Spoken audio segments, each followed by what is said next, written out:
ಬಂಧುಗಳೇ, ನಾವಿವತ್ತೊಂದು ರಸಂ ಮಾಡೋಣ. ರಸಂ ಯಾವ ರೀತಿ ಮಾಡೋದಂತ ನಾನು ಈ ವಿಡಿಯೋದಲ್ಲಿ ತಿಳಿಸ್ಕೊಡ್ತಾ ಇದ್ದೀನಿ. ಮೊದಲಿಗೆ 1 ಟೊಮೆಟೊ, 2 ಹಸಿಮೆಣಸಿನಕಾಯಿ, ಒಂದು 6 ಬೆಳ್ಳುಳ್ಳಿ, ಒಂದು 2 ಸ್ಪೂನಷ್ಟು ಜೀರಿಗೆ, ಒಂದು ಮುಷ್ಟಿ ಕೊತ್ತಂಬರಿ ಸೊಪ್ಪು,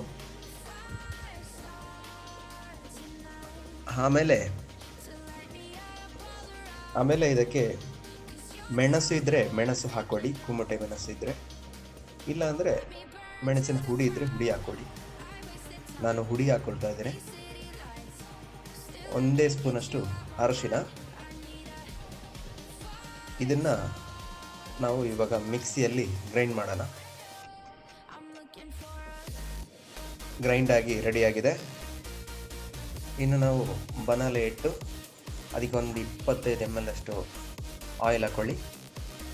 ಆಮೇಲೆ ಆಯಿಲ್ ಬಿಸಿಯಾದ ನಂತರ ಸಾಸಿವೆ ಹಾಕ್ಕೊಳ್ಳಿ. ಒಗ್ಗರಣೆಯಲ್ಲಿಡುವ ಸಾಸಿವೆಗೆ ಒಂದು 6 ಬೆಳ್ಳುಳ್ಳಿ ಹಾಕ್ಕೊಳ್ಳಿ. ಆನಂತರ ಕರಿಬೇವು ಸೊಪ್ಪು ಪರಿಮಳಕ್ಕೆ. ಇವೆಲ್ಲ ಫ್ರೈ ಆದ ನಂತರ ಈರುಳ್ಳಿ, ಟೊಮೆಟೊ, ಹಸಿಮೆಣಸಿನಕಾಯಿ, ಶುಂಠಿ ಇದನ್ನೆಲ್ಲ ಒಮ್ಮೆಲೆ ಹಾಕ್ಕೊಳ್ಳಿ. ಚೆನ್ನಾಗಿ ಫ್ರೈ ಆದ ನಂತರ ನಾವು ರೆಡಿ ಮಾಡಿಟ್ಟಂಥ ಮಸಾಲವನ್ನು ಮಿಕ್ಸ್ ಮಾಡ್ಕೊಳ್ಳಿ. ಮಸಾಲೆ ಮಿಕ್ಸ್ ಮಾಡಿದ ನಂತರ 1-2 ಗ್ಲಾಸ್ ನೀರು ಹಾಕ್ಕೊಳ್ಳಿ. ನೀರು ಹಾಕಿದ ನಂತರ ರುಚಿಗೆ ಎಷ್ಟು ಬೇಕು ಅಷ್ಟು ಉಪ್ಪು ಹಾಕ್ಕೊಳ್ಳಿ. ಇದರಲ್ಲಿ ಹುಣಸೆ ನಾವು ಮೊದಲಿಗೆ ಹಾಕ್ಬೋದು, ಇಲ್ಲ ಅಂದರೆ ನೆನೆಸಿಟ್ಟ ನಂತರ ಕೂಡ ಹಾಕ್ಬೋದು ಹುಣಸೆ. ಉಪ್ಪು ಹಾಕಿದ ನಂತರ ಹುಣಸೆ ರಸವನ್ನು ನಾವು ಇದಕ್ಕೆ ಹಾಕ್ತಾ ಇದ್ದೀವಿ. ನಂತರ ಚೆನ್ನಾಗಿ ಕುದಿ ಬರಬೇಕು. ಕುದಿ ಬರುವಷ್ಟು ನಾವು ಅದರ ಮಸಾಲೆ ಚೆನ್ನಾಗಿ ಬರುತ್ತೆ.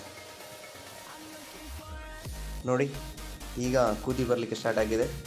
ಈ ಕುದಿ ಬರುವ ಸಮಯದಲ್ಲಿ ನಾವು ಸ್ವಲ್ಪ ಕೊತ್ತಂಬರಿ ಸೊಪ್ಪು ಮತ್ತೆ ಹಾಕಿದ್ರು ಒಳ್ಳೆಯದು ಪರಿಮಳಕ್ಕೆ. ಈಗಲೇ ಪರಿಮಳ ಇದೆ, ಹಾಕ್ಬೋದು. ಇದು ಕೇವಲ ಒಂದು 5 ನಿಮಿಷದಲ್ಲಿ ಮಾಡುವಂಥ ರಸಂ. ನೀವು ಒಂದ್ಸಲ ಮಾಡಿ, ಟ್ರೈ ಮಾಡಿ.